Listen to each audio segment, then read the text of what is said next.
The thunder of hooves shattered the midnight silence as Vaughn Holcomb jolted awake, his hand instinctively reaching for his Colt revolver. The cattle herd, over 500 head that should have been sleeping peacefully, was now a chaotic mass of panic, charging directly through the camp. Stampede. He shouted, his voice lost in the deafening rumble that shook the earth beneath him. It was spring of 1876, and the trail drive from Texas to the railheads in Kansas had been relatively uneventful until now. Vaughn had barely pulled his boots on when he spotted her, a woman in a nightdress, frozen in terror as the wall of cattle bore down. Without thinking, he sprinted across the camp, dodging frenzied steers and trampled cookware. "Move," he bellowed, but she remained paralyzed, her eyes wide with fear. Lunging forward, Vaughn wrapped his arm around her waist and dragged her clear of the Stampede's path, both of them tumbling behind the shelter of an overturned chuck wagon. His body shielded hers as dust and debris rained down around them. When the immediate danger passed, he realized she was shaking violently against him, her breathing ragged. "You're safe now, madam," he said, gradually loosening his protective grip. "What in God's name are you doing out here alone?" Willa Vance looked up at her rescuer, trying to steady her breathing. "I'm not alone," she managed, her voice trembling. "Or I wasn't supposed to be. My wagon train, we were camped just north of here." She gestured vaguely toward the darkness. "I went for a walk because I couldn't sleep, and then I heard the stampede. I got turned around." Vaughn studied her face in the dim moonlight. She was perhaps 25, with auburn hair that had come loose from its pins and tumbled around her shoulders. Despite the dirt smudging her cheeks and the tears tracking through it, he could see she was uncommonly beautiful. "That was mighty foolish," he said, his tone softer than his words. "You're lucky to be alive." "I'm aware of that," she replied, a spark of defiance cutting through her fear. "And I'm grateful for your intervention, Mr. Holcomb, Vaughn Holcomb." He tipped his hat instinctively, though it was missing, likely trampled somewhere in the chaos, trail boss of what remains of this outfit. Around them, men were shouting, horses whinnying, and in the distance, the rumble of the stampede was gradually fading. The damage to their camp was extensive: tents flattened, supplies scattered, and at least 2 wagons overturned. "Miss." Vaughn prompted. "Mrs.," she corrected. "Mrs. Willa Vance." She attempted to stand, her legs still unsteady. "I need to get back to my wagon train. My father-in-law will be worried sick." Vaughn steadied her with a hand at her elbow. "No one's going anywhere tonight, Mrs. Vance. It's pitch black, we've got spooked cattle scattered across half the territory, and there could be injuries needing attention." He paused, noting how she swayed slightly. "Including yours." "I'm fine," she insisted, though the wobble in her voice betrayed her. "Just shaken, boss." A young cowhand came running up, his face streaked with dirt. "Simmons caught his leg under one of the wagons. Doc's with him now, and we lost at least 50 head, maybe more." Vaughn nodded grimly. "Get the men organized. Anyone not hurt needs to secure what's left of camp and tend to the horses. We'll start rounding up the strays at first light." As the young man hurried off, Vaughn turned back to Willa. "Come on, let's get you somewhere safe where you can rest. In the morning, I'll take you back to your people." She looked as if she might argue, but then her shoulders slumped slightly. "Thank you," she said quietly. Vaughn led her to what remained of his tent, which had partially collapsed. He quickly righted it, checked for scorpions or snakes that might have sought shelter in the chaos, and then offered her his bedroll. "I'll find somewhere else," he said, seeing her hesitation. "You have my word as a gentleman." A ghost of a smile touched her lips. "Are you a gentleman, I mean?" "When circumstances require it, madam." He struck a match and lit a small lantern, hanging it from the tent pole. "Rest if you can. Dawn's only a few hours away." As he turned to leave, she caught his sleeve. "Mr. Holcomb, thank you again for saving my life." Their eyes met, and something passed between them, something neither of them was prepared to acknowledge. Vaughn nodded once, then ducked out of the tent. Outside, the camp was gradually returning to order. Men were righting what could be salvaged, tending to the injured and calming the remaining horses. Vaughn moved among them, issuing quiet orders and checking on his men. But his thoughts kept returning to the woman in his tent, and the terrifying moment when he'd seen her standing directly in the path of hundreds of stampeding cattle. He'd acted on instinct, not thinking of the danger to himself. Now, in the aftermath, he wondered what a respectable married woman was doing wandering alone at night, so far from her wagon train. There was more to Willa Vance's story than she was telling, and despite his better judgment, Vaughn found himself curious to know what it was. Dawn broke over the prairie in streaks of pink and gold, revealing the full extent of the night's destruction. Vaughn had managed perhaps an hour of sleep, sitting with his back against a wagon wheel, his rifle across his knees. He rose stiffly, accepting a cup of coffee from Cookie, whose mobile kitchen had miraculously survived mostly intact. "How's the married lady?" Cookie asked, his weathered face creased with curiosity. "Sleeping, last I checked," Vaughn replied, sipping the strong, bitter brew. "I'll need to get her back to her people once we've assessed the damage here," Cookie snorted. "Mighty strange finding her out here alone. You think there's trouble?" Vaughn shrugged. "Not our business unless she makes it so." But he shared Cookie's suspicion that something wasn't right about Willa Vance's situation. He was finishing his coffee when she emerged from his tent. She'd attempted to restore order to her appearance, smoothing her hair back into a simple knot and brushing the worst of the dirt from her nightdress. Someone, probably young Jimmy, who had a soft spot for ladies in distress, had loaned her a woolen shawl against the morning chill. "Mrs. Vance," Vaughn acknowledged, setting down his cup. "Coffee, please," she said, accepting the tin mug Cookie offered. She sipped tentatively, then more eagerly. "I'd forgotten how good coffee tastes on the trail. Been traveling long?" Vaughn asked casually. A shadow crossed her face. 6 weeks from St. Louis. We're bound for California. That's a long way yet." "Yes," she agreed, her gaze drifting to the horizon. "Sometimes it feels like we'll never arrive."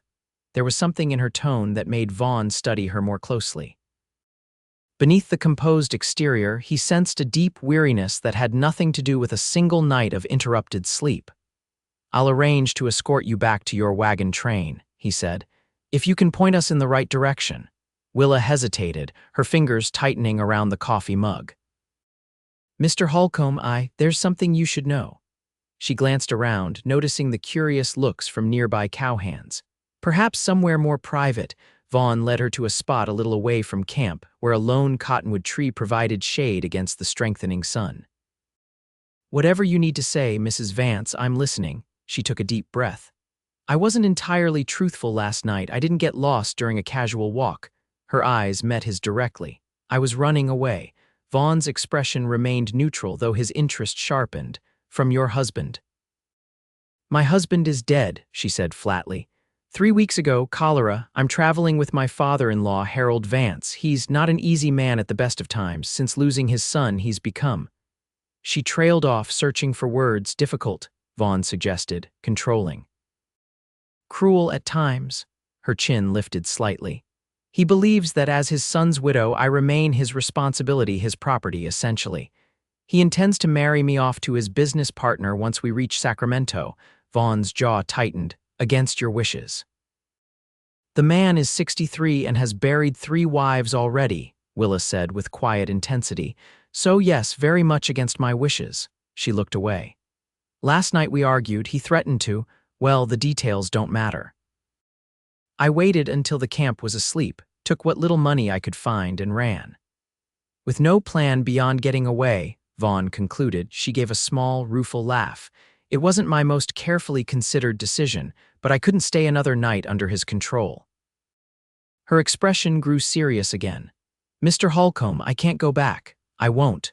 Vaughn removed his hat, running a hand through his dark hair as he considered her words. At 32, he'd been driving cattle for more than a decade and had developed a keen sense for trouble. Helping Willa Vance would undoubtedly bring complications he didn't need, especially with a herd to recover and a deadline to meet at the railhead in Dodge City. Yet something in her quiet determination resonated with him. He'd never been one to turn his back on someone genuinely in need. "What's your plan now?" he asked finally. "I don't have one," she admitted.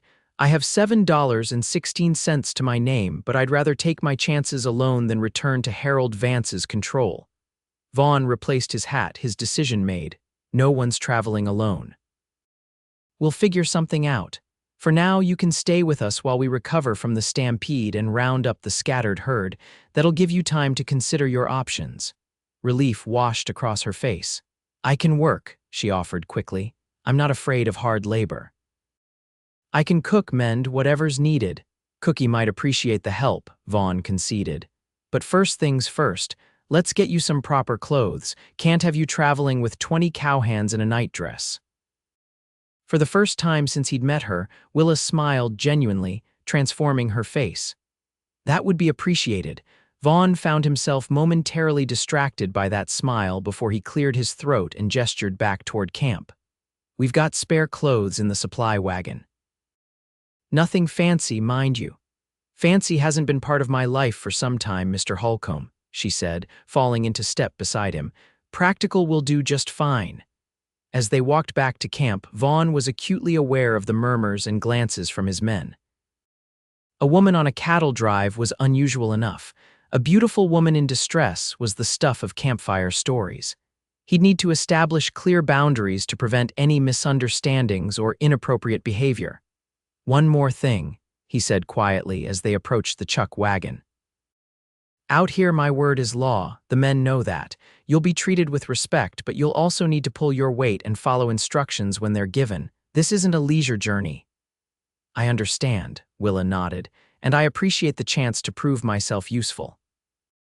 Something in her steady gaze told Vaughn that Willa Vance was accustomed to proving herself.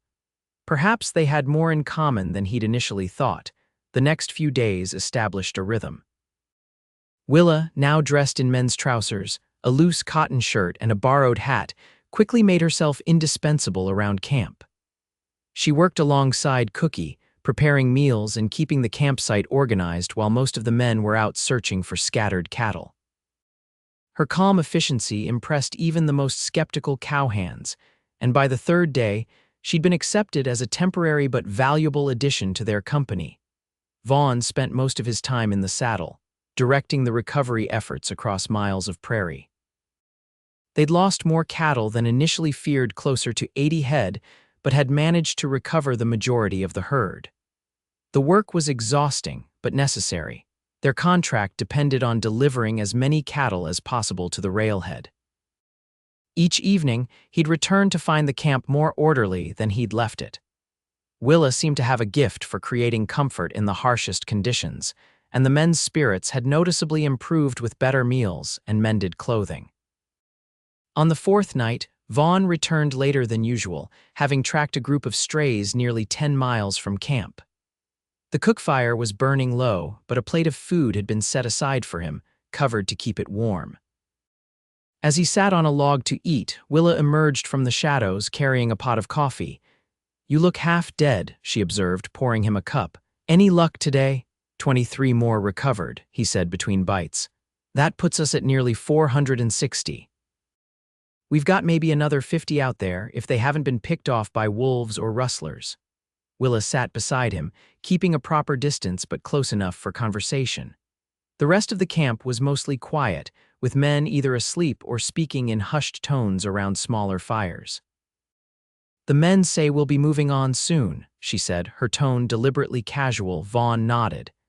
"Day after tomorrow likely. We can't afford more delays if we're going to make our delivery date." He glanced at her. "You've been thinking about your next steps?" "Yes," she stared into the fire.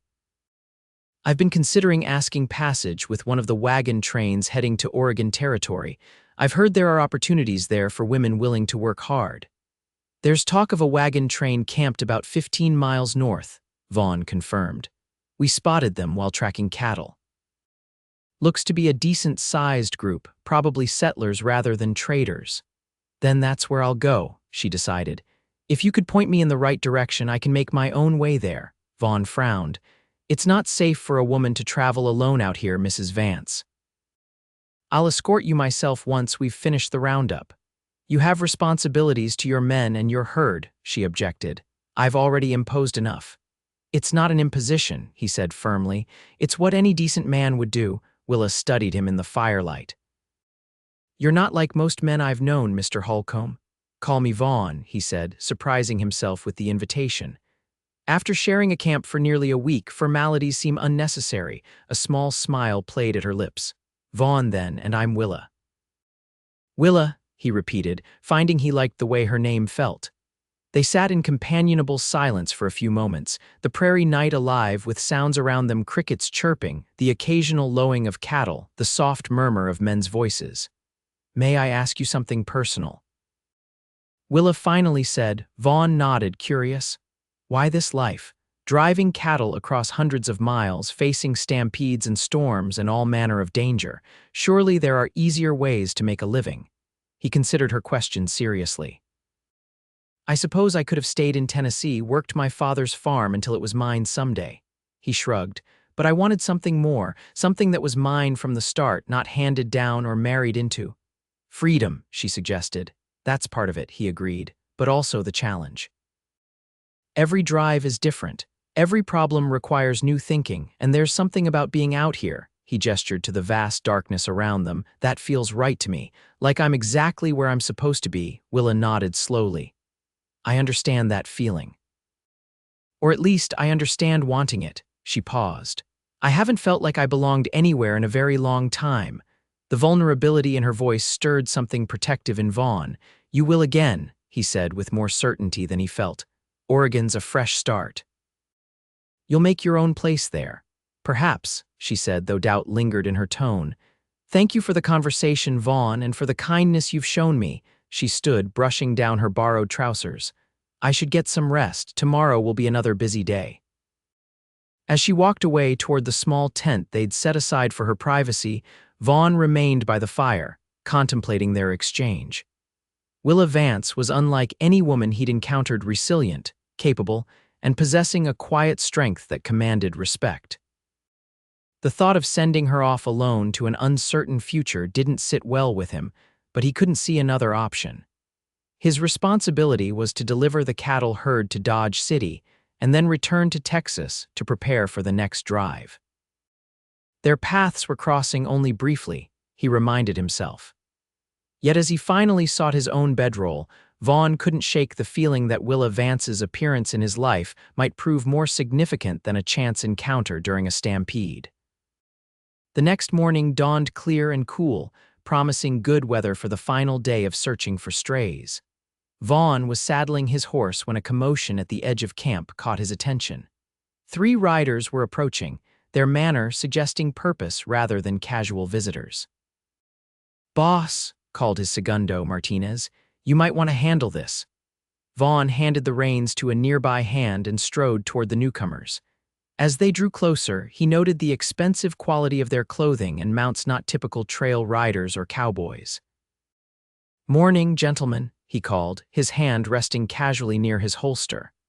What brings you to our camp? The leader of the trio, a heavyset man in his 60s with a neat white beard and cold eyes, surveyed the camp with obvious disdain. I'm looking for a woman, he announced without preamble. My daughter-in-law, she's been missing for 5 days. Vaughn's expression revealed nothing, though his mind was racing. This had to be Harold Vance. A woman, you say, out here on the prairie? Don't play games with me, cowboy, Harold snapped. We've been tracking her since she fled our camp. A hunting party from your outfit was spotted near our location the day before the stampede. She must have followed them back here. That's quite a theory, Vaughn said mildly. But as you can see, this is a working cattle drive. We don't typically entertain runaway daughters-in-law. Harold's face flushed with anger. Her name is Willa Vance. She's my responsibility, and I intend to take her back where she belongs. From the corner of his eye, Vaughn saw Willa emerge from her tent, drawn by the raised voices. She froze when she spotted the visitors, her face paling visibly. Ah, there she is, Harold said, his tone dripping with satisfaction. Willa, get your things. We're leaving immediately. Vaughn shifted slightly, positioning himself between Willa and the mounted men. The lady doesn't appear eager to join you, Mr. Vance. The lady's wishes are irrelevant, Harold retorted. She's a widow with no means of support. I'm her legal guardian until she remarries, and I say she's coming with me. He turned his cold gaze on Willa. Unless you'd prefer, I inform the authorities that you stole money from me before running off. Theft is a serious crime, even out here. Willa stepped forward, her voice steady despite her obvious fear. I took only what was rightfully mine, the money my husband left me. Your husband left everything to me, Harold countered, including responsibility for his foolish young widow. Now stop this nonsense and get on the horse. He gestured to one of his companions who led forward a spare mount. Vaughn studied the three men carefully. They were armed but didn't have the look of men accustomed to violence. Still, the situation could easily turn dangerous. Mr. Vance, he said evenly, I suggest we discuss this civilly. Mrs. Vance has been a guest in our camp for several days, and in that time, she's indicated no desire to return to your company. In fact, quite the opposite. This is none of your concern, Cowboy, Harold sneered. You have no authority to interfere in a family matter. By now, several of Vaughn's men had gathered nearby, hands casually resting on their sidearms.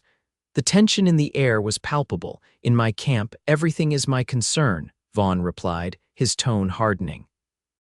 And I don't take kindly to men threatening a woman under my protection. Harold's face darkened further. You're making a grave mistake. I have connections in every territory from here to California. One word from me could ensure you never drive cattle across these routes again. Willa stepped up beside Vaughn, her chin lifted defiantly despite her trembling hands. I am not going with you, Harold. I'd rather take my chances alone on the prairie.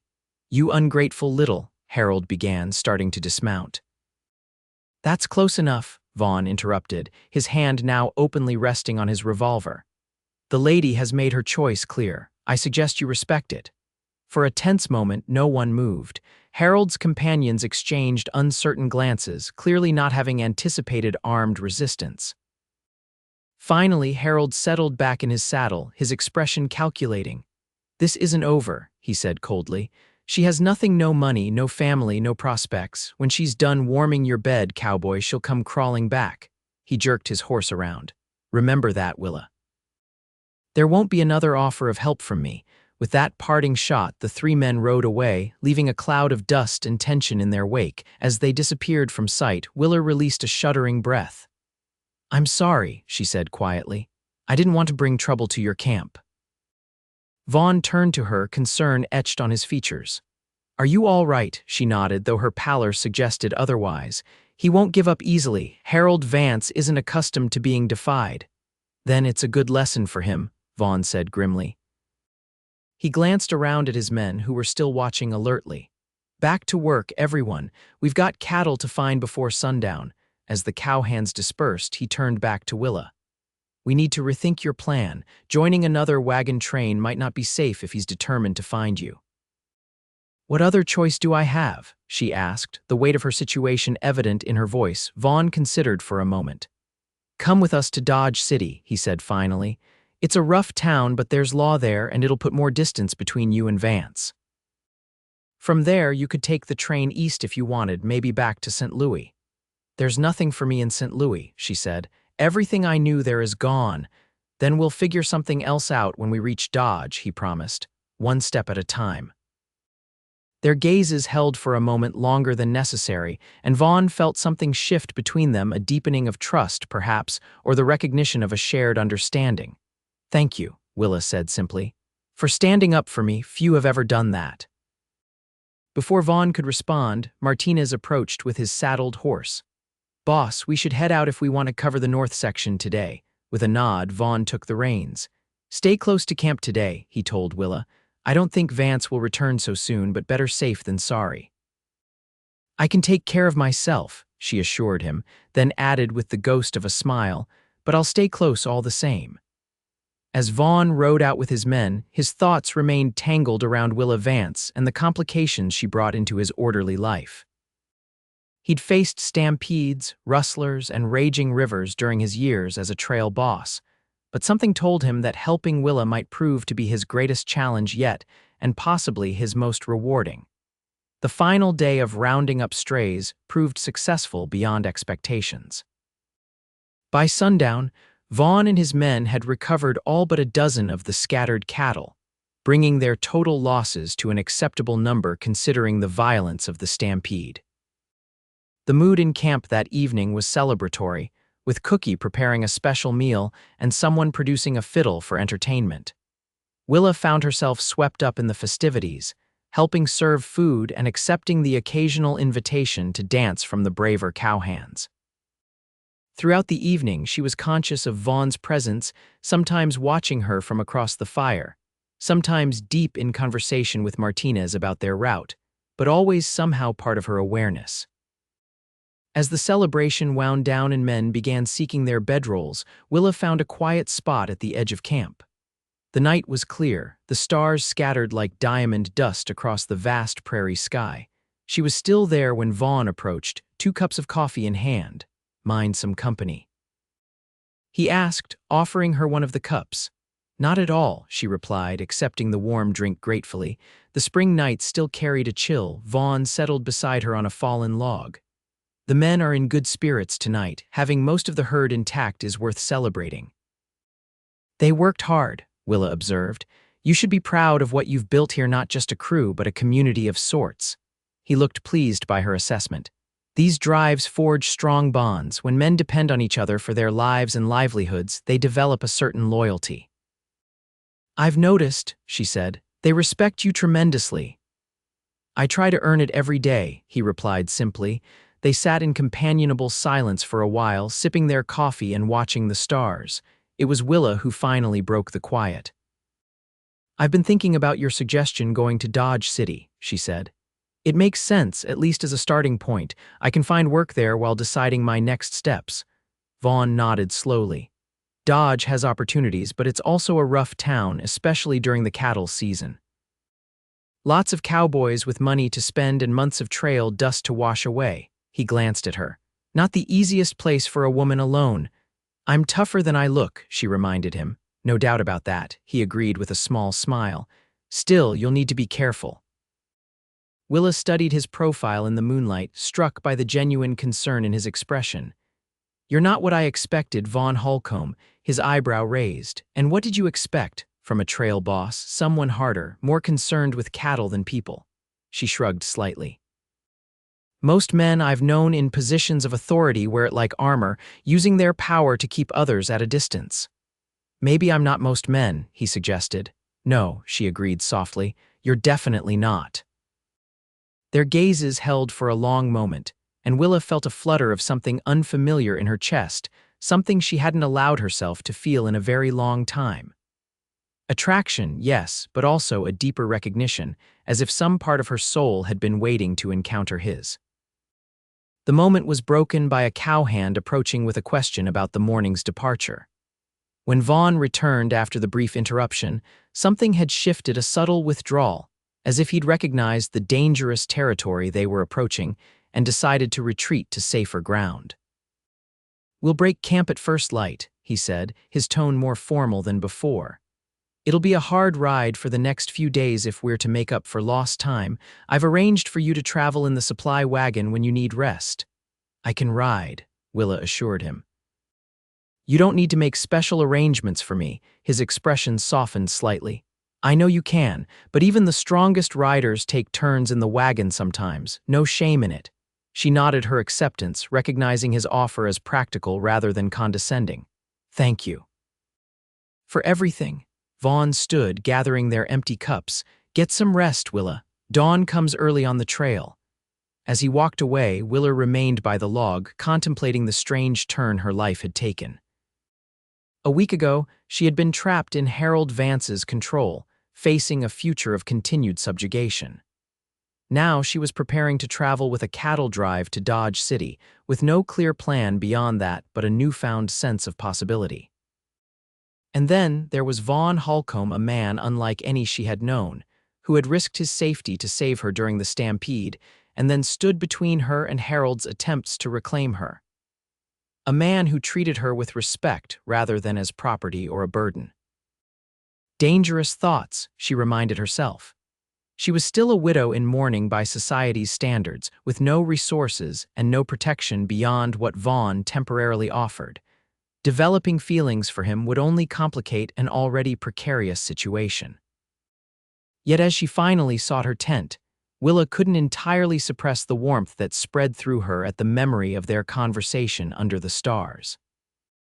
For the first time in years, she allowed herself to wonder if happiness might still be possible for her, not as someone's wife or daughter-in-law, but as herself, Willa Vance, a woman with her own dreams and desires. The cattle drive resumed its northward journey at dawn, the routine of trail life quickly re-establishing itself. Willa found her place in this temporary community, riding alongside the chuck wagon for part of each day and helping Cookie prepare meals at the stops. The men, initially awkward around her, gradually accepted her presence as normal, even welcome. Vaughn remained courteous but somewhat distant, focused on the demanding task of moving hundreds of cattle across the challenging terrain. Still, Willa often felt his gaze following her, and occasionally they would share brief conversations during the evening meals. These moments, though fleeting, became highlights of her days. A week into their journey, disaster struck again. They were crossing a river swollen by spring rains when one of the younger cowhands lost control of his horse. The current swept both horse and rider downstream toward dangerous rapids. Without hesitation, Vaughn spurred his mount into the water, angling to intercept them before they reached the rougher waters. The entire drive held its breath as Vaughn fought the current, finally reaching the panicked cowhand and hauling him onto his own horse. The rescue was successful, but as they made their way back to shore, Vaughn's horse stumbled on a submerged rock.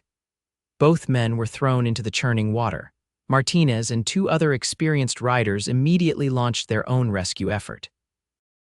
Willa watched in horror from the bank as Vaughn surfaced briefly, then disappeared again beneath the roiling waters. After what seemed an eternity, the rescuers managed to pull both Vaughn and the young cowhand to safety, but Vaughn was unconscious, a gash bleeding freely on his forehead. The drive made emergency camp right there, with Martinez taking temporary command while Willa and Cookie attended to Vaughn in his tent. He regained consciousness shortly after being carried ashore, but was disoriented and weak from his ordeal.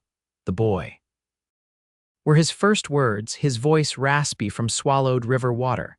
"Jimmy's fine," Willa assured him, carefully cleaning the wound on his forehead.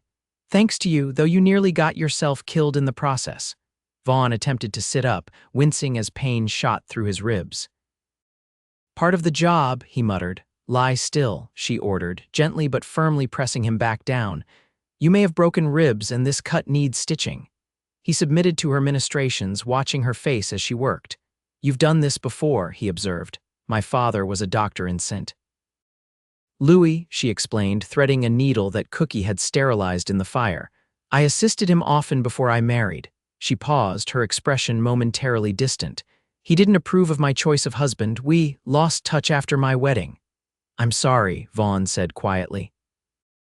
Willa refocused on her task. "This will hurt," she warned, positioning the needle. Vaughn didn't flinch as she carefully stitched the wound closed, his eyes never leaving her face. When she finished, she applied a clean bandage, her fingers lingering perhaps a moment longer than necessary against his skin. "You should rest," she said, suddenly aware of their proximity in the confined space of the tent.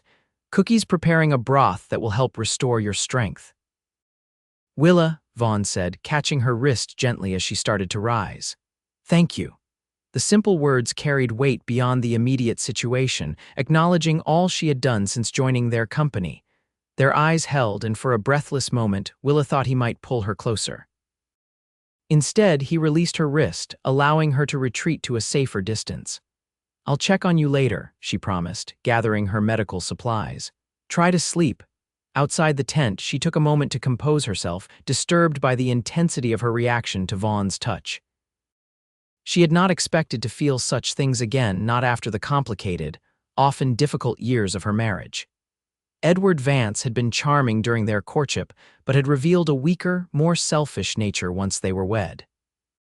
His death had brought grief, but also, she could now admit, a certain relief.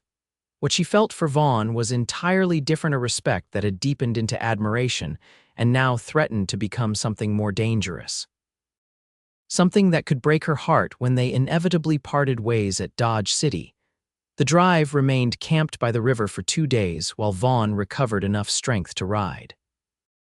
During this time, Willa rarely left his side, changing his bandages, ensuring he ate properly, and helping him begin moving carefully despite his injured ribs. Their forced proximity created an intimacy that neither could entirely ignore, though both carefully maintained the boundaries of propriety. On the evening before they planned to resume travel, Vaughn was sitting outside his tent, watching the sunset across the prairie. Willa brought him a cup of coffee and settled beside him on a folded blanket. "Martinez says the herd is restless," she commented. "They sense we've been stationary too long," Vaughn nodded. "Cattle are creatures of routine, they know we've broken pattern." He sipped his coffee. "I'll be well enough to ride tomorrow, we need to make up lost time." "Are you certain?" Willa asked, concern evident in her voice. "Your ribs still need healing." "I've driven cattle with worse," he assured her, "and we have a deadline to meet." Willa studied him in the fading light, noting the stubborn set of his jaw. "You don't always have to be the strongest man in camp, you know." His eyes met hers, surprised. "Is that what you think I'm doing? Proving my strength, aren't you?" she challenged gently. "Refusing to show weakness, pushing yourself beyond reasonable limits." Vaughn was quiet for a moment, considering her words. 20 men and 500 cattle depend on me to get them safely to Dodge City," he finally said. "If I falter, it affects everyone." "There's a difference between faltering and acknowledging human limitations," Willa pointed out. "The men respect you, Vaughn. They wouldn't think less of you for taking another day to heal." "Perhaps," he conceded, "but I'd think less of myself." He set his coffee aside. "My father believed that a man's word was his bond. When I took this job, I gave my word to deliver this herd by a certain date. I intend to honor that commitment." Willa recognized the core of integrity behind his stubbornness and found herself respecting it, even as she worried about his health. "At least promise you'll rest in the wagon if the pain becomes too much," she requested. The corner of his mouth lifted in a half-smile. "You drive a hard bargain, Mrs. Vance." "Someone has to look after you, Mr. Holcomb," she returned, matching his lighter tone. "You're clearly not very good at it yourself." Their banter felt comfortable, natural, like old friends rather than recent acquaintances. As twilight deepened around them, Willa became aware of how much she would miss these moments when they reached Dodge City. The thought sobered her. "What will you do?" she asked suddenly. "After you deliver the herd," Vaughn looked thoughtful, "return to Texas, prepare for the next drive in autumn." He glanced at her. "What about you, still considering Oregon?" "I don't know," she admitted. "Dodge City first then, we'll see." She hesitated. "I've never had the luxury of choosing my own path before. It's both frightening and exhilarating." "You'll find your way," Vaughn said with quiet confidence. "You're stronger than you realize, Willa Vance." Coming from him, the words felt like more than empty reassurance. Vaughn had seen her at her most vulnerable, yet he spoke as if her strength were an established fact rather than a hopeful possibility. "Thank you for believing that," she said softly. As darkness fell completely, bringing with it the chill of the prairie night, neither seemed eager to end their conversation. Stars appeared above them, brilliant in the clear sky, and the sounds of the camp men talking and laughing, cattle lowing in the distance, created a cocoon of familiarity around them. "I never thanked you properly," Willa said after a comfortable silence, "for saving my life during the Stampede." "You've repaid that debt several times over," Vaughn replied, "especially these past days." "It wasn't about repaying a debt," she said, her eyes meeting his directly. "It was because I care what happens to you." The admission hung between them, more revealing than perhaps she had intended. Vaughn's expression softened, and he reached across the small space separating them to take her hand. His touch was warm, certain. "Willa," he began, his voice low, but whatever he might have said was interrupted by Martinez approaching with a question about the next day's route. The moment shattered, and Willa gently withdrew her hand, rising to her feet. "Good night, Vaughn," she said, suddenly needing distance from the emotions threatening to overwhelm her. "I'll see you at breakfast." As she walked away, Willa scolded herself for her momentary weakness. Caring for Vaughn Holcomb would only lead to heartache. Their lives were moving in different directions, his established and predictable, hers uncertain and just beginning. Whatever connection they felt would inevitably be severed when they reached Dodge City. Yet as she prepared for sleep in her small tent, Willa couldn't deny the truth that was becoming increasingly difficult to ignore. She was falling in love with Vaughn Holcomb against all reason and self-preservation. And judging by the look in his eyes before Martinez interrupted them, she wasn't falling alone. The drive resumed its northward journey the next morning, with Vaughn insisting on riding despite his still healing injuries. Willa watched him carefully but said nothing, recognizing that his pride and sense of duty wouldn't allow him to show weakness in front of his men. Instead, she rode near the chuck wagon, helping Cookie and keeping herself busy with practical tasks. The landscape gradually changed as they pushed north, the flat prairie giving way to more varied terrain with occasional stands of trees and rolling hills. The weather remained cooperative, with clear skies and moderate temperatures ideal for driving cattle. By Willa's calculation, they were perhaps 10 days from reaching Dodge City. 10 days until she would need to make decisions about her future. 10 days until she would likely say goodbye to Vaughn Holcomb forever. The thought weighed heavily on her mind as the days passed. She and Vaughn continued their evening conversations, sometimes joined by others, sometimes alone in their own quiet corner of camp. They spoke of their childhoods, their dreams, their views on everything from politics to literature. Each revelation, each shared laugh or moment of understanding, only deepened Willa's feelings. Yet neither of them directly addressed the growing attachment between them, as if by unspoken agreement they had decided to postpone such dangerous territory until their paths were about to diverge. 8 days into their resumed journey, with Dodge City now less than a week away, the drive made camp near a small creek lined with cottonwood trees. It was a pleasant spot, offering better shelter than most of their stopping places, and Vaughn declared they would rest there for a full day to allow the cattle to graze on the abundant grass. That evening, after the meal was finished and most of the men had settled into card games or early sleep, Vaughn approached Willa as she was washing the last of the cooking utensils in the creek. "Walk with me?" he asked, his expression unreadable in the gathering dusk. Willa nodded, drying her hands on her apron and untying it. She followed him along the creek bank, away from the bustle of the camp, until they reached a small clearing among the cottonwoods. The setting sun cast long shadows across the grass, and the first stars were appearing in the darkening eastern sky. "I received news from a passing rider today," Vaughn said without preamble. "Harold Vance is in Dodge City asking questions about you." Willa felt her stomach knot with anxiety. "He's determined I'll give him that. It complicates matters," Vaughn acknowledged. "He's likely watching the trails into town, waiting for our arrival." "I won't go back with him," Willa said firmly, "no matter what threats he makes." Vaughn turned to face her directly. "I have an alternative to propose." He hesitated, seeming uncharacteristically uncertain. "It's unconventional and you have every right to refuse." "What is it?" she asked, curiosity overcoming her anxiety. He took a deep breath. "Marry me." Willa stared at him, certain she had misheard. "What?" "Marry me," he repeated, more confidently this time. "As your husband, I would have legal standing to protect you from Vance's claims. He couldn't force you to return to his household or control your future. You're proposing marriage as a legal solution." Willa clarified, her heart racing with mixed emotions. "Not just that," Vaughn said, taking a step closer. "I'm proposing marriage because I've come to care for you, Willa, more than I expected, more than might be wise given our circumstances." The admission, so plainly stated, left her momentarily speechless. "Vaughn, let me finish," he requested gently. "I know we haven't known each other long, I know this is sudden, but I've lived enough to recognize something rare when I find it." His eyes held hers steadily. "You're extraordinary, Willa Vance. Your courage, your intelligence, your kindness, they've changed something in me, made me want more than just the next cattle drive and the next paycheck." Willa felt tears threatening at the corners of her eyes. "I care for you too," she admitted, "but marriage. What kind of life could I offer you?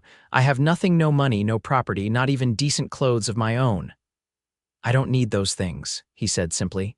"I need a partner, someone who sees the world clearly and faces it bravely. Someone who makes me laugh and challenges my thinking and reminds me there's more to life than work." He smiled slightly. Someone who isn't afraid to tell me when I'm being stubborn about riding with broken ribs. Despite herself, Willa laughed softly. You are particularly stubborn about that. Vaughn took her hands in his expression growing serious again. I'm not offering charity or just legal protection, Willa. I'm offering a life together. It won't always be easy months on the trail for me, a home that might sometimes feel temporary. But it would be ours, built on mutual respect and shared purpose. Willa looked down at their joined hands, overwhelmed by his words and the emotions they stirred in her. I never expected to find someone like you, she said quietly. After Edward died, I thought that part of my life was over. That the best I could hope for was freedom from Harold's control, not happiness. Is that a yes? Vaughn asked, a note of hopeful uncertainty in his voice. She met his gaze again, seeing the genuine emotion there, not just attraction or chivalrous concern, but something deeper. Something that mirrored what she had been feeling these past weeks. Yes, she said, her decision suddenly clear and certain. Yes, I'll marry you, Vaughn Holcomb. The smile that broke across his face was like sunrise, transforming his normally reserved expression into one of unguarded joy. Without hesitation, he pulled her into his arms, holding her close as if afraid she might change her mind if he let go. I'll do everything in my power to make you happy, he promised against her hair. You already have, she whispered back, allowing herself to sink into his embrace to accept the unexpected gift of this second chance. When he finally released her, Vaughn kept one of her hands in his. We should return to camp, he said reluctantly. There's much to discuss and plan. When? Willa asked as they began walking back along the creek bank. When would we marry? As soon as possible, Vaughn replied. Before we reach Dodge City, ideally. There's a trading post about 2 days' ride from here where a circuit preacher often stays. If he's there, he could perform the ceremony. The practicality of his plan was reassuring, a reminder that this decision, though emotional, was also grounded in reality. They were two adults choosing a path forward together, not love-struck youngsters acting on impulse. And if Harold contests it? Willa asked, the worry still present despite her happiness. A legal marriage supersedes his guardianship claims, Vaughn assured her, and if he tries anything beyond legal channels, his expression hardened slightly. He'll find I'm not as easily intimidated as he might hope. The protective edge in his voice warmed Willa even as she hoped such confrontation wouldn't be necessary. The last thing she wanted was to bring danger to Vaughn because of her past. As they approached the edge of camp, Vaughn stopped, turning to face her once more. There's something else I should do before we announce this to the men, he said. What's that? Willa asked. In answer, Vaughn leaned down and kissed her gently at first, then with growing certainty as she responded. It was a kiss of promise and discovery, of questions answered and new ones posed. When they finally parted, both were breathless. I've been wanting to do that for weeks, Vaughn admitted, a smile playing at the corners of his mouth. I'm glad you finally did, Willa replied, her own smile matching his. Hand in hand, they walked back into camp, ready to share their news and face whatever challenges lay ahead together. The announcement of their engagement was met with surprised congratulations from the men of the drive. Cookie, who had developed a paternal affection for Willa during their time together, seemed especially pleased, promising a wedding feast that would rival any fancy restaurant back east. Martinez solemnly shook Vaughn's hand, then surprised Willa with a brotherly hug. The boss deserves some happiness, he told her quietly. And so do you, Senora. The next day, Vaughn dispatched 2 riders to the trading post to confirm the preacher's presence and to purchase a few necessary items, including a simple ring and fabric for Willa to make a wedding dress. The men returned by nightfall with good news. The preacher was indeed at the trading post and would be happy to perform a wedding ceremony when they arrived. The drive broke camp at dawn, moving with renewed energy toward this unexpected celebration. Willa spent her hours in the wagon working on her dress, nothing elaborate, but a pale blue cotton that was far more suitable than borrowed men's clothing for becoming a bride. The activity kept her hands busy while her mind alternated between excited anticipation and occasional flashes of nervous doubt. Was she being impulsive? Did she truly know Vaughn well enough to commit her life to his? What if their feelings were merely the product of unusual circumstances rather than genuine compatibility? Yet whenever such doubts surfaced, Willa found herself remembering the countless small moments that had built her trust in Vaughn, his unwavering integrity, his quiet strength, the respect with which he treated everyone from his segundo to the youngest cowhand. The tenderness in his eyes when he looked at her contrasted with the fierce protectiveness he had shown when confronting Harold Vance. This was no rash infatuation, she decided. It was a recognition of something rare and valuable, a partnership of equals based on mutual respect and growing love. 2 days later, they arrived at the trading post in the late afternoon. It was a modest establishment, a main building constructed of rough-hewn logs, a small stable, and a few outbuildings, but it represented civilization after weeks on the open prairie. The owner, a grizzled former trapper named Fergus McKinley, greeted them warmly, especially when he learned the purpose of their visit. "A wedding," he exclaimed, clapping Vaughn on the shoulder. "That calls for the good whiskey, my friend. Preacher Simmons is out back, reading his Bible in the shade. I'll fetch him for you." While the cattle were settled in a nearby meadow under the watchful eyes of most of the cowhands, Willa prepared for the ceremony in a small room McKinley's wife provided. The older woman, Hester, fussed over her like a mother hen, helping her dress and arranging her hair with surprising skill. "Been 30 years since my own wedding day," Hester reminisced as she secured the last pin. "But I still remember how it feels scared and excited all at once." "That's exactly it," Willa admitted, studying her reflection in the small mirror. The blue dress was simple but becoming, emphasizing the auburn highlights in her hair and bringing out the color of her eyes. "Did you ever regret it, marrying Fergus?" Hester laughed, a warm, genuine sound. "Lord, yes, about once a week for the first year. He was stubborn as a mule and set in his ways." Her expression softened. "But regret staying with him? Never. A good marriage isn't about never having doubts or disagreements. It's about choosing each other again every day, through the hard times and the good ones." Her words resonated with Willa, who had experienced the opposite in her first marriage, a relationship where mutual support had gradually eroded into disappointment and separate lives. "Your young man seems a good sort," Hester continued, adjusting a fold in the dress. "Steady eyes, treats his men well. That tells you a lot about a person's character." "Yes," Willa agreed softly. "He is a good man." A knock at the door announced it was time. Willa took a deep breath, gathering her courage and certainty around her like a cloak. This was right.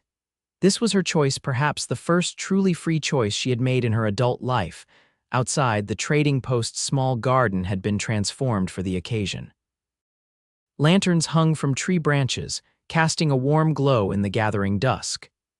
The men of the drive had cleaned up as best they could, their hair slicked down with water, their faces freshly shaven. They formed a rough semicircle around Preacher Simmons, a tall, thin man with kind eyes and a well-worn Bible, and there was Vaughn standing before the preacher, wearing his cleanest shirt and a black vest Willa had never seen before. His dark hair was neatly combed and he had trimmed his beard. But it was his expression that caught her heart, the way his eyes found hers immediately, the smile that transformed his face from handsome to breathtaking. Cookie offered his arm to escort her, and Willa took it gratefully, suddenly emotional at the thought that these men, strangers just weeks ago, had become something like family to her. "He's a lucky man," Cookie whispered as they began their short procession. "And you're going to be just fine, Miss Willa, just fine indeed." The ceremony itself was brief but meaningful. Preacher Simmons spoke eloquently about the sanctity of marriage, the commitment it represented, and the blessings it could bring. When it came time for the vows, Vaughn's voice was steady and sure. Willa's trembled slightly but gained strength as she promised to love, honor, and cherish this man who had changed the course of her life. The ring, a simple gold band that Vaughn had commissioned from McKinley's small collection of tradable goods, slid onto her finger, a perfect fit. And then the preacher was pronouncing them husband and wife, and Vaughn was kissing her, gently but with a promise of deeper passion to come. The celebration afterward was joyous and uninhibited. McKinley produced his promised good whiskey, Cookie outdid himself with a feast that included fresh baked bread and even a small cake, and someone started playing a fiddle. There was dancing and laughter and heartfelt toasts to the unexpected bride and groom. Through it all, Willa remained acutely aware of Vaughn beside her, his hand occasionally finding hers, his smile when their eyes met across the gathering, the warmth of his presence as they accepted congratulations and good wishes. This was her husband now. The thought was still new enough to send a small thrill through her each time it crossed her mind. As the evening progressed, Willa found herself growing increasingly aware of what would follow the celebration. McKinley had offered them the use of a small cabin a short distance from the main trading post, a place with actual walls and a real bed, luxuries after weeks of tent living. When the time came to bid the company good night, there were knowing smiles and a few good-natured jokes that made Willa blush despite herself. Vaughn handled it all with good humor but firmly cut off anything that verged on inappropriate, his protective instincts clearly extending to Willa's dignity as well as her safety. The walk to the cabin was quiet, both of them perhaps a little nervous despite their certainty about the larger decision they had made. Inside, a single lantern burned low, revealing a simple but clean room with a bed covered in fresh linens, a small table, and 2 chairs. "Not exactly the bridal suite at the Palmer house," Vaughn said with a small smile, closing the door behind them. "It's perfect," Willa replied honestly. After weeks on the trail, the modest cabin seemed like luxury indeed. They stood looking at each other for a moment, the reality of their new relationship suddenly immediate and a little overwhelming. Then Vaughn crossed to her, taking her hands in his. "I meant every word of those vows, Willa," he said quietly. "I will protect you, provide for you, and do everything in my power to make you happy for as long as I live." The sincerity in his voice moved her deeply. "And I meant my promises to you," she replied. "To be your partner in all things, to support you in your work and your dreams, to build a life together based on trust and respect." Vaughn reached up to touch her cheek gently. "And love?" he asked, a hint of vulnerability in his question. "Yes," Willa affirmed, turning her face into his palm. "And love, a love I never expected to find again." With that admission, the last barriers between them fell away. Vaughn drew her into his arms, and this time when they kissed, there was no need for restraint or propriety. They were husband and wife, free to express the passion that had been building between them since that fateful night when a stampede had brought them together. Later, as they lay together in the quiet darkness of the cabin, Willa rested her head on Vaughn's chest, listening to the steady beat of his heart. His fingers traced lazy patterns on her bare shoulder, and a profound sense of peace enveloped them both. "What happens now?" Willa asked softly. "After Dodge City, I mean." Vaughn's arms tightened slightly around her. "We'll collect the payment for the cattle, send the men home with their wages, and then—" He paused, considering. "I own a small piece of land outside San Antonio, nothing grand, a house, a stable, some pastureland. I'm usually only there between drives, but it's home, our home now if you're willing."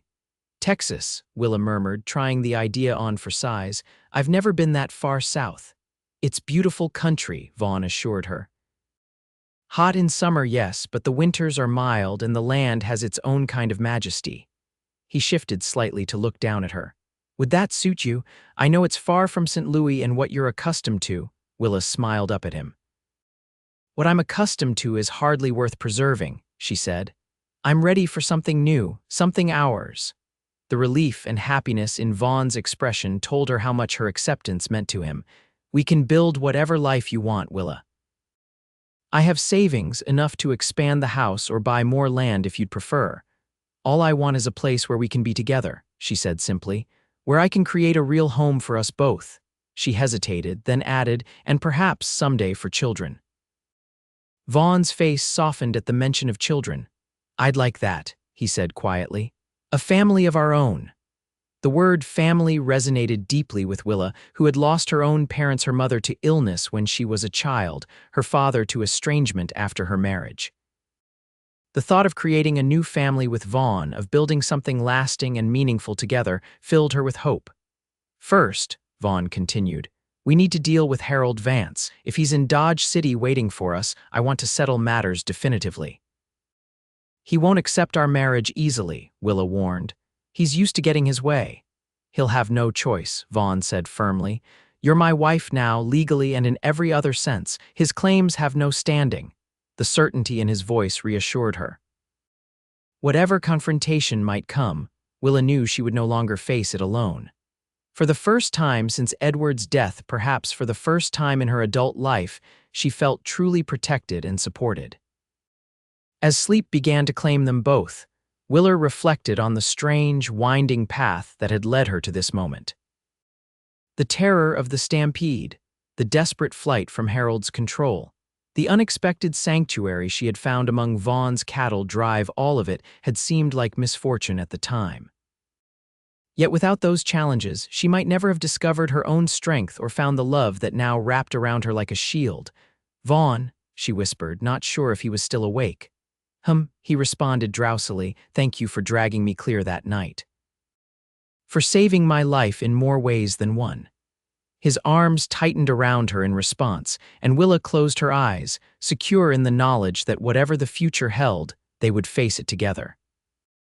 The cattle drive reached Dodge City 5 days later, arriving with the setting sun that painted the Kansas sky in spectacular shades of orange and crimson. Willa, riding beside Vaughn at the head of the procession, felt a mixture of excitement and apprehension as the frontier town came into view. Dodge was exactly as she had imagined it, raw, bustling, and unapologetically wild. Despite the early hour, saloons were already doing brisk business, their piano music and raucous laughter spilling into the dusty streets. Cowboys fresh from other drives swaggered along the boardwalks, while solemn-faced lawmen kept watchful eyes on the proceedings. It was a town of contrasts, with respectable businesses and rough establishments operating side by side, separated only by thin wooden walls and social convention. As they guided the cattle toward the stockyards at the edge of town, Willa scanned the streets and buildings, wondering if Harold Vance might be watching their arrival. The knowledge that he was somewhere in Dodge, waiting to assert his claim on her, cast a shadow over what should have been a triumphant moment. "Don't worry," Vaughn said quietly, reading her expression. "We'll deal with Vance when the time comes. For now, let's get the herd settled and find someplace decent for us to stay." Martinez and the other experienced hands took charge of delivering the cattle to the stockyards and negotiating their sale, allowing Vaughn to escort Willa to the Dodge House Hotel. It was the most respectable establishment in town, catering to wealthy cattle buyers and the occasional Eastern visitor rather than the typical cowhand. The desk clerk raised an eyebrow at their trail-worn appearance, but quickly changed his attitude when Vaughn placed a significant sum of money on the counter. "Your finest room for my wife and myself," he said, emphasizing the word wife with quiet pride. "And information about where we might purchase some suitable town clothes." "Of course, Mr. Holcomb," the clerk replied, suddenly solicitous. "Mrs. Pierce's dress shop is just down the street, and Miller's haberdashery for gentlemen's attire is right across from it, both excellent establishments." As they climbed the stairs to their room, Willa felt a flutter of nervous excitement. This was the beginning of their life together beyond the trail, their first night in a proper bed as husband and wife, their first taste of the future they would build. The room was surprisingly luxurious after weeks of camping: a large 4-poster bed with a proper mattress, a washstand with actual hot water, thick towels, and even a small sitting area with 2 comfortable chairs. Willa ran her fingertips over the clean, crisp linens, almost overwhelmed by such comforts. "What do you think?" Vaughn asked, setting down their few belongings. "Will it do for tonight?" "It's wonderful," she assured him, "though I've grown rather accustomed to sleeping under the stars with you." He smiled, crossing to her and taking her hands in his. "Well, Mrs. Holcomb, I promise we'll have plenty of opportunities for that too." He leaned down to kiss her gently. "But tonight, I thought you might appreciate a proper bath and a soft bed." "You thought correctly," Willa said, returning his kiss with more enthusiasm. "Though I hope you're planning to join me in both." Vaughn's eyes darkened with desire. I believe that can be arranged, he murmured against her lips. Their quiet moment was interrupted by a knock at the door. Vaughn reluctantly released her to answer it, finding one of his cowhands with news that the cattle had been successfully delivered to the stockyards, and the buyer would meet with Vaughn the following morning to complete the transaction. "And boss," the young man added hesitantly, "Martinez wanted me to tell you that he spotted that fellow you described, the one with the white beard. He was watching the stockyards when we arrived." Vaughn nodded grimly. "Thank you, Jimmy. Tell Martinez I'll handle it tomorrow after the sale is concluded.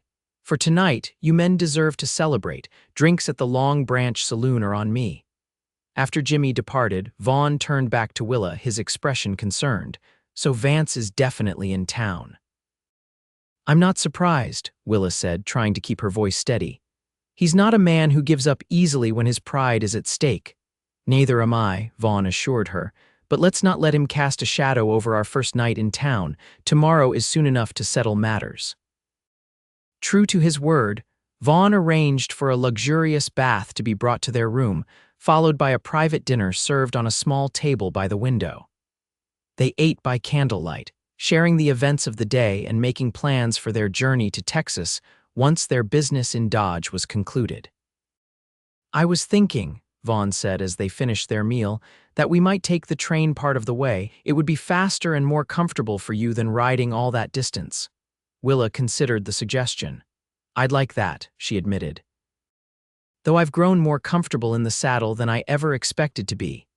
"You're a natural horsewoman," Vaughn said with obvious pride, "but there's no need to prove your toughness by enduring weeks of hard riding if we have alternatives."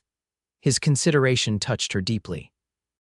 Edward had rarely concerned himself with her comfort or preferences, viewing such matters as trivial compared to his own concerns. Vaughn's attentiveness was yet another reminder of how different this marriage was from her first. Later, as they lay together in the soft bed, Willa's head resting on Vaughn's shoulder, she felt a profound sense of contentment despite the uncertainty that still hovered regarding Harold Vance. The past weeks had taught her that she was stronger than she had believed, capable of facing challenges that once would have seemed overwhelming. "Penny for your thoughts," Vaughn murmured, his fingers gently stroking her hair. "I was just thinking about how much has changed," she replied. 6 weeks ago, I was a widow with no prospects beyond Harold's control. Now I'm a cattleman's wife heading to Texas to start a new life." She raised herself on one elbow to look at him. "It seems almost unbelievable. Do you have regrets?" he asked, a hint of vulnerability in his question. "Not one," she said firmly, leaning down to kiss him.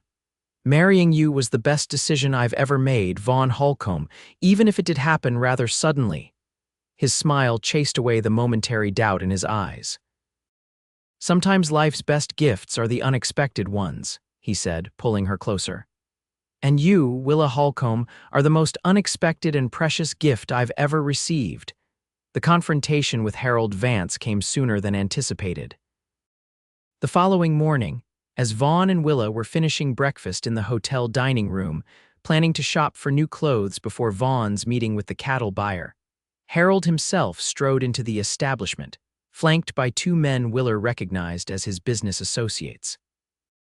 Vaughn tensed beside her, his hand instinctively moving to where his sidearm would have been if they weren't in a respectable dining room. "Stay calm," he murmured to her. "Let me handle this." Harold spotted them immediately, his face darkening with anger as he marched toward their table. "There you are, you ungrateful girl," he said loudly, ignoring the startled looks from other diners. "I've been searching for you for weeks." Vaughn rose smoothly to his feet, his posture relaxed but alert. "Mr. Vance," he acknowledged coolly, "I understand you've been asking about my wife." Harold's eyes narrowed at the word wife. "Your what?" he sputtered. "My wife," Vaughn repeated clearly. "Willa and I were married by a properly ordained minister 6 days ago. I have the certificate to prove it, should you wish to see it." The older man's face flushed with rage. "This is preposterous. She's my son's widow under my legal guardianship. Whatever charade you've enacted has no standing." "I think you'll find it does," Vaughn countered calmly. "A legal marriage supersedes any guardianship claims, especially unofficial ones based solely on family connection." Willa stood as well, moving to Vaughn's side. I made my choice, Harold, she said, her voice steady despite the tension coursing through her. I chose to leave your household and marry Vaughn of my own free will. After stealing money from me, Harold accused. I took only what was rightfully mine, Willa replied. The money Edward specifically set aside for me before his death money you had no right to control. Harold's expression grew calculating. This upstart cowboy only married you for that money, he suggested nastily. Once he learns how little it is, he'll abandon you just as quickly. Vaughn's jaw tightened, but his voice remained controlled. Mr. Vance, I suggest you leave now before you say something truly regrettable. My wife's finances are none of your concern, nor were they any factor in our marriage. This isn't over, Harold threatened, glaring at them both. I have influential friends in this territory. You'll regret making an enemy of me, cowboy. I'm not looking to make an enemy, Vaughn replied evenly. I'm simply protecting what's mine. Willa is my wife now. Her future is with me, not you. If you have any genuine concern for her welfare, you'll respect her choice and go on with your journey to California. For a long moment, the tension between the two men was palpable. Then Harold's shoulders slumped slightly, the fire of his anger giving way to cold calculation. Very well, he said stiffly. You've made your choice, Willa. Don't come crawling back when this cattle driver's romantic notions fade and you find yourself destitute on some Texas ranch. That won't happen, Willa said with quiet certainty. Goodbye, Harold. I wish you well in California. With a final glare, Harold turned and stalked from the dining room, his companions hurrying after him. The other diners, who had been watching the confrontation with undisguised interest, gradually returned to their meals, though whispers and curious glances continued. Vaughn sat back down, reaching across the table to take Willa's hand. Are you all right? She nodded, though her heart was still racing. Do you think he'll really let it go? He doesn't have much choice, Vaughn said. Our marriage is legal and he has no grounds to challenge it.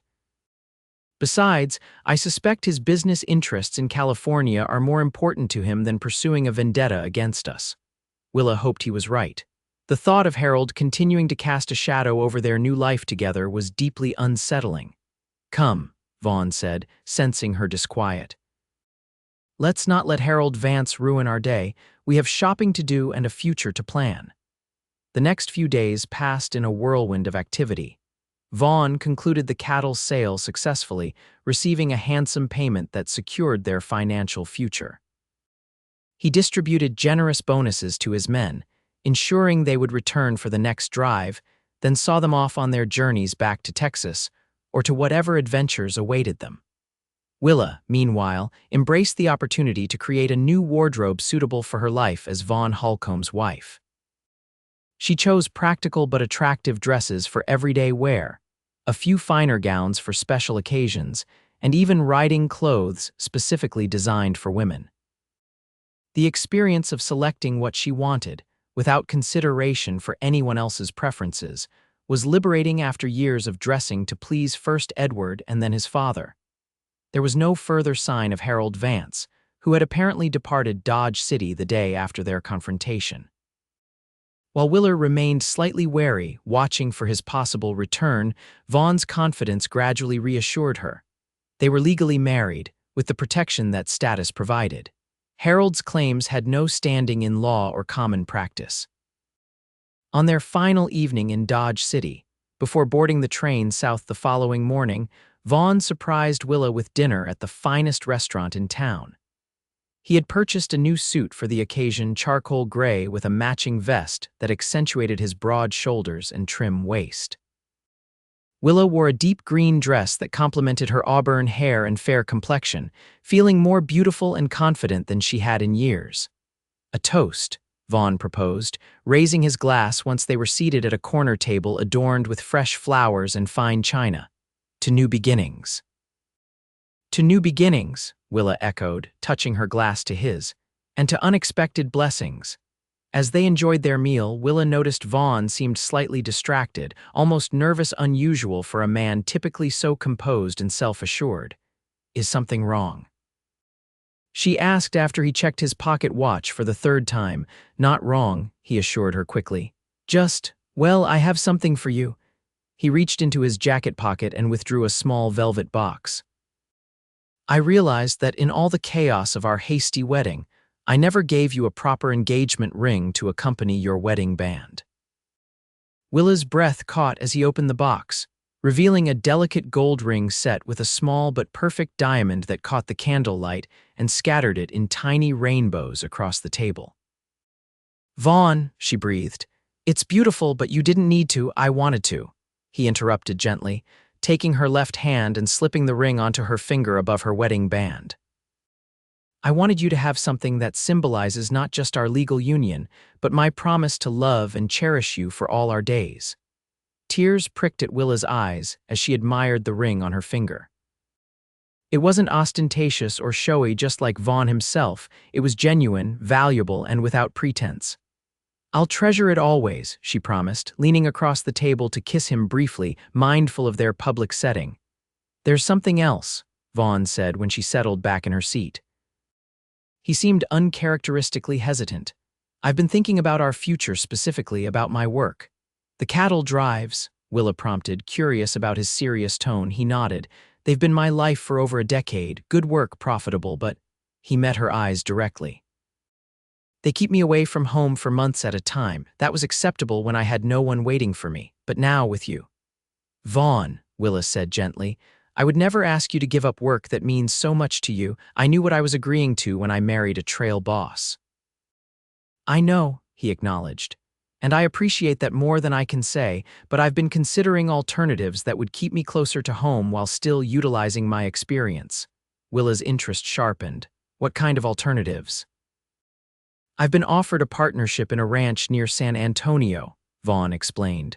The owner is getting older, looking to step back from day-to-day operations. He needs someone who understands cattle and can manage the business side as well. He paused. It would mean a more settled life with occasional travel but no more months-long absences. Is this something you want? Willa asked carefully, not wanting to influence his decision in a direction he might later regret. Vaughn considered the question seriously. 10 years ago, no. Even 5 years ago, I'd have laughed at the idea of becoming a rancher instead of a trail boss.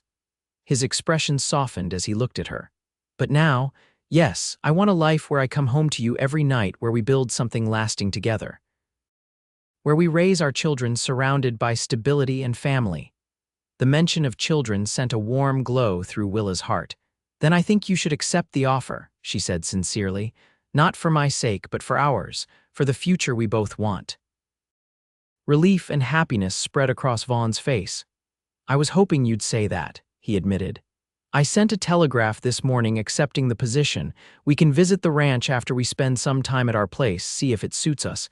If not, there are other opportunities. Wherever you are is home for me now, Willa assured him, reaching across the table to take his hand. Ranch, trail, or anywhere in between. As they continued their meal, making plans and sharing dreams, Willa marveled at how dramatically her life had changed in just a few short weeks. From a widow facing an unwanted marriage and a controlled future, she had become a woman with choices, with independence, with a husband who valued her as a partner rather than a possession. The journey from St. Louis to California, a journey she had dreaded, had been interrupted by fate in the form of a stampede and a courageous cowboy who dragged her clear of danger, and then held her while she shook with fear and shock. That moment of terror had opened a door to possibilities she could never have imagined. Now, as she looked across the table at Vaughn, at the love and respect in his eyes, at the future he offered freely and without conditions, Willa felt a profound sense of gratitude for the twisted path that had led her here. To this man, this moment, this promise of happiness. Penny for your thoughts, Vaughn said, echoing his words from the night before. Willa smiled, her heart full. I was just thinking that sometimes the worst moments in our lives can lead to the best if we're brave enough to keep moving forward. Well, Vaughn replied, lifting his glass in another toast, here's to moving forward together, Mrs. Holcomb, to whatever adventures await us. Together, Willa agreed, touching her glass to his. And in that word together, she found all the promise and security she had ever wanted.